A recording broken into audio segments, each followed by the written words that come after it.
नमस्कार दोस्तों, इलेक्ट्रिकल गुरु चैनल में आपका स्वागत है। और दोस्तों, आज हम आपके लिए इंटरेस्टिंग वीडियो लेकर के आए हैं। जैसा कि आप देख पा रहे हैं, ये मेरे पास वोल्टेज एंड एम्पियर प्रोटेक्टर है, डिवाइस है एक। ये देखिए, ये वाली। तो दोस्तों, आज हम इसके बारे में बात करेंगे। बहुत ही अच्छी डिवाइस है, बहुत बढ़िया डिवाइस है। अगर आप इसको जी है, बहुत अच्छी डिवाइस है और इसके बारे में आज हम बात करेंगे। सबसे पहले देखते हैं इसकी पैरामीटर्स, देख लेते हैं। ये इसका पैरामीटर्स है। देखिए, जो इसका पैरामीटर्स है, इसमें देखिए पहला जो P1 है, P1 पैरामीटर्स। इसमें आपको क्या होगा, इसमें पावर ऑन टाइम दिखाएगा 1 सेकंड से 999 सेकंड तक। यानी जैसे ही डिवाइस में आप करंट डालेंगे, चालू करेंगे, तो कितनी देर बाद ये ऑन होना चाहिए। तो उसकी टाइमिंग है, आप 1 सेकंड से 999 सेकंड तक इसको एडजस्ट कर सकते हैं। उसके बाद P2 में इसका क्या है, P2 में आ जाता है रिकवरी टाइम। ये है इसका रिकवरी टाइम। रिकवरी टाइम से मतलब है, जैसे कि इसने किसी लोड पे कट मार दिया या ओवर वोल्टेज पे ये कट मार दिया इसने, तो कितनी देर बाद इसको ऑन होना चाहिए। तो रिकवरी टाइम में 1 सेकंड से और 999 सेकंड का देखिए यहाँ पे टाइम दिया हुआ है। ठीक है दोस्तों। फिर दूसरा है P3 over voltage. Over voltage से मतलब ये है कि मान लिया आपके 230, आपको 220 वोल्ट चाहिए और आ रही है 250 वोल्ट, तो आपका इंस्ट्रूमेंट चल जाएगा कोई भी। तो इसलिए अगर आप इसमें 220 वोल्ट सेलेक्ट कर देंगे तो 220 वोल्ट ही आगे देगा, और अगर इससे ज़्यादा आएगी तो ये वोल्टेज देगा ही नहीं, बंद कर देगा लाइन को। ये P3 में ओवर वोल्टेज ये है, 130 वोल्ट से सेट कर सकते हैं 300 वोल्ट तक। इसके बाद P4 जो पैरामीटर है इसका, इसमें देखिए over voltage recovery. Over voltage recovery से मतलब है कि मान लिया आपका जो इसने कट मार दिया 220 वोल्ट पे, तो कितनी वोल्ट कम होने के बाद में वो दोबारा चालू होना चाहिए। तो ये उसका पैरामीटर है ओवर वोल्टेज रिकवरी। यानी कि 220 पे आपने सेट करा है हाई वोल्टेज पे, और आपने 215 पे इसको सेट कर दिया लो वोल्टेज पे, तो ये तुरंत 215 आते ही तुरंत चालू हो जाएगा। उसके बाद है P5 अंडर वोल्टेज। इसमें अंडर वोल्टेज का भी प्रोटेक्शन दिया हुआ है। अंडर वोल्टेज का प्रोटेक्शन ये है कि मान लिया आपने जी है आपको 120 वोल्ट से ऊपर ही वोल्ट चाहिए, इससे कम जाएंगे तो आपका इंस्ट्रूमेंट ख़राब होने के आपको आसार लग रहे हैं या कुछ भी है, तो आप अंडर वोल्टेज प्रोटेक्शन इसमें लगा सकते हैं। अंडर वोल्टेज प्रोटेक्शन इसमें 170 वोल्ट से 210 वोल्ट, सॉरी 80 वोल्ट से 210 वोल्ट तक की है अंडर वोल्टेज। यानी अगर 80 पे सेट कर दिया है तो इससे नीचे वोल्टेज आएगी तो लाइन नहीं देगा। इसके बाद आ जाते हैं जी P6 पे अंडर वोल्टेज रिकवरी। वही अंडर वोल्टेज रिकवरी 80 पे सेट किया है, तो कितने आने चाहिए जिससे दोबारा चालू हो जाए। फिर आपका आ जाता है जी अंडर वोल्टेज रिकवरी। ये 85 वोल्ट से 215 वोल्ट तक है। देखिए यहाँ पे 80 वोल्ट था, यहाँ पे 85 वोल्ट से 215 वोल्ट है। इसके बाद आ जाइए P7 में वोल्टेज ट्रिप टाइम। ये वोल्टेज ट्रिप टाइम का ये है कि जब वोल्टेज पे ट्रिप होगा तो कितनी देर बाद ऑन होना चाहिए, ये उसका ट्रिप टाइम दे रखा है। ये वोल्टेज एडजस्टमेंट, ये आपको समझ नहीं आएगा, ये अलग चीज़ है, इसका पैरामीटर भी सेट नहीं करना है। ये P9 है। P9 में ओवर करंट है।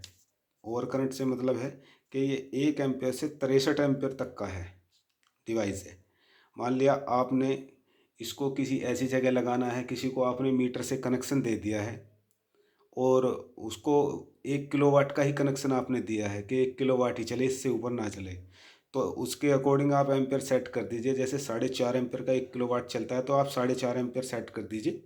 उसके ऊपर अगर लोड चलेगा तो लाइन बंद कर देगा अपने आप। ये 1 एम्पेयर से 63 एम्पेयर तक का है दोस्तों। अब ये देखिए P10 में है करंट ट्रिप टाइम। यानी जब ये ट्रिप होगा, करंट ट्रिप टाइम कितनी देर बाद ट्रिप होना चाहिए, तो इसका है 0.1 सेकेंड से 10 सेकेंड तक। P11 में है करंट काउंटर। यानी इसको ऑन कर देंगे तो यहाँ पे कितनी बार ट्रिप हुआ है ये काउंट कर लेगा। यहाँ पे करंट काउंटर है, ये करंट काउंट कर लेगा यहाँ पे। P12 में है करंट एडजस्टमेंट। ये भी वही है जैसे वोल्टेज एडजस्टमेंट का सिस्टम है। 10% 10% प्लस 10% एम्पेयर, ये वो है। P13 में फ्रीक्वेंसी इसको हमें छेड़ना ही नहीं है, ये फ्रीक्वेंसी तो हम बदल ही नहीं सकते। P14 में आपका फास्ट डाउन प्रोटेक्शन,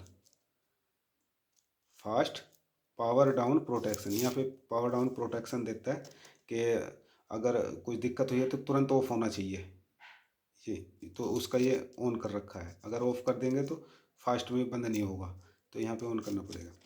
P15 में देखिए डिस्प्ले 3 मोड्स, इसमें डिस्प्ले आ जाता है आप में, ये 1 नंबर पे डालेंगे तो इसमें ऊपर वोल्टेज दिखाएगा, नीचे एम्पेयर दिखाएगा। फिर मैनुअल में डालेंगे तो कोई दूसरा वोल्टेज आप सेट कर सकते हैं, यहाँ पे फ्रीक्वेंसी सेट कर सकते हैं, वो आएगी।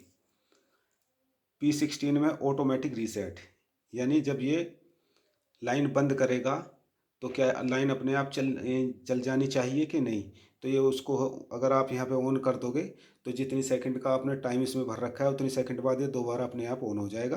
अगर यहाँ से आपने ऑफ़ कर दिया है तो फिर ये ऑन नहीं होगा, ये आपको मैनुअली जा कर के ऑन करना पड़ेगा। तो दोस्तों इस तरह के पैरामीटर्स हैं इसमें। अब चलिए दोस्तों, अब इसको हम मैनुअली चेक करके दिखाते हैं आपको। अब जैसा कि आप देख रहे हैं, अब इसमें हम पावर ऑन करते हैं।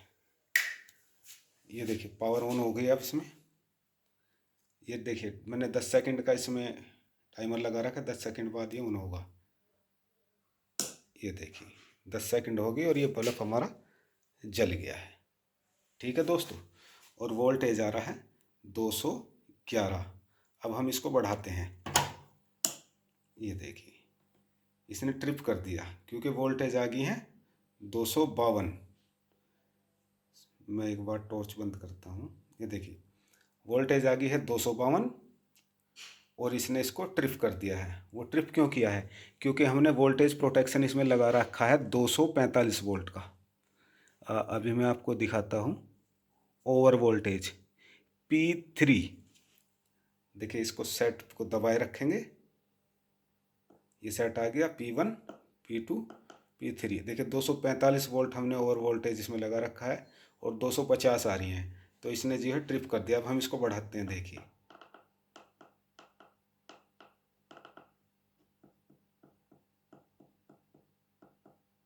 अब देखिए 255 हो गया है।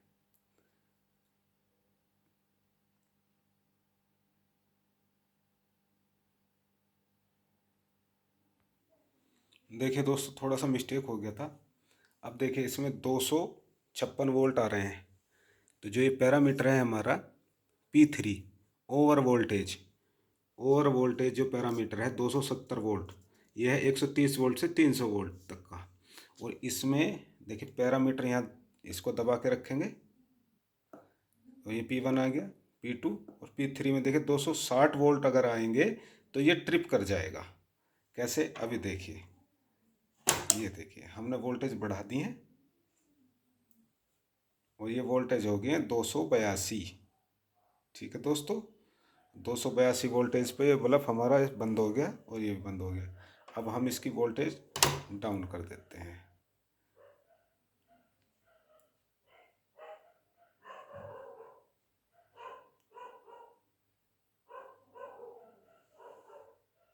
ये देखिए 255 वोल्ट, क्योंकि स्टेबलाइजर से हम कर रहे हैं तो इसमें 30-40 वोल्ट एक बार में ही घटती बढ़ती है। तो ये देखिए 255 वोल्ट पे ये ऑन हो गया, बल्ब हमारा ग्लो करने लग गया। ये देखिए अब हम क्या करेंगे, अब अंडर वोल्टेज देख लेते हैं एक बार। अंडर वोल्टेज में जाएंगे दोस्तों, तो अंडर वोल्टेज में देखेंगे क्या। अभी देखिए अंडर वोल्टेज कितनी हमारी वोल्टेज आ रही है, ये शो करेगा अभी।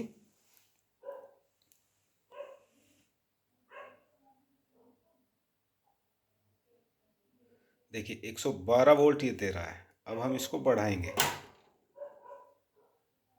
वोल्ट हो गई 122, फिर बढ़ाएंगे 135। ये देखिए दोस्तों वोल्टेज जैसे ही हम बढ़ा रहे हैं 170 वोल्ट पे कट मार रहा है दोस्तों। देखिए ये 171 वोल्ट आ गए हैं, हमारा 170 वोल्ट पे है। 170 वोल्ट से नीचे जाएगा तो ये बंद कर देगा लाइट को। ठीक है दोस्तों, 170 वोल्ट से नीचे जाएगा तो बंद कर देगा। जैसे कि अभी देखिए ये आ गया 175, 74, 73 और ये गए हमारे 162, 151। देखिए तो ये लाइट हमारी बंद होगी और ये ब्लिंक करना शुरू इसने कर दिया। इसके बाद हम वोल्टेज बढ़ा देंगे।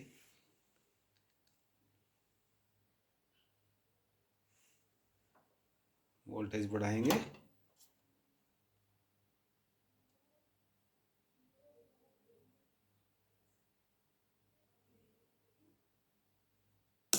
ये देखिए,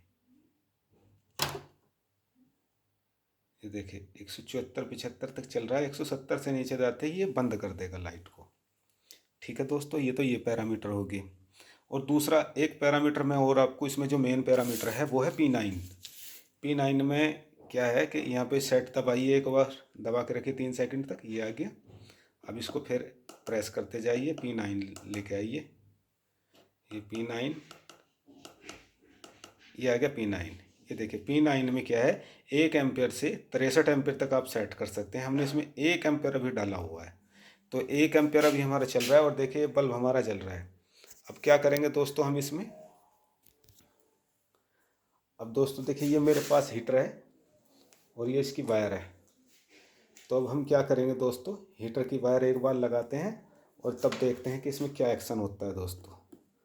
ये देखिए ये हीटर की हमने वायर लगाई, देखिए नज़दीक से देखिए, ये देखिए ये हमने लगा दी और ये देखो कट मार गया, तुरंत तुरंत इसने कट मार दिया है। अब इसको हटा देंगे।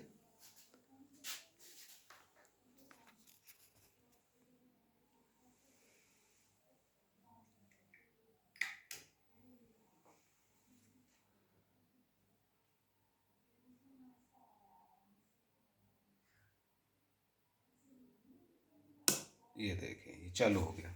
चूँकि ये स्टेबलाइजर से हमने लगाया हुआ था, अब इसको हम डायरेक्ट सप्लाई में देते हैं एक बार। ये देखिए,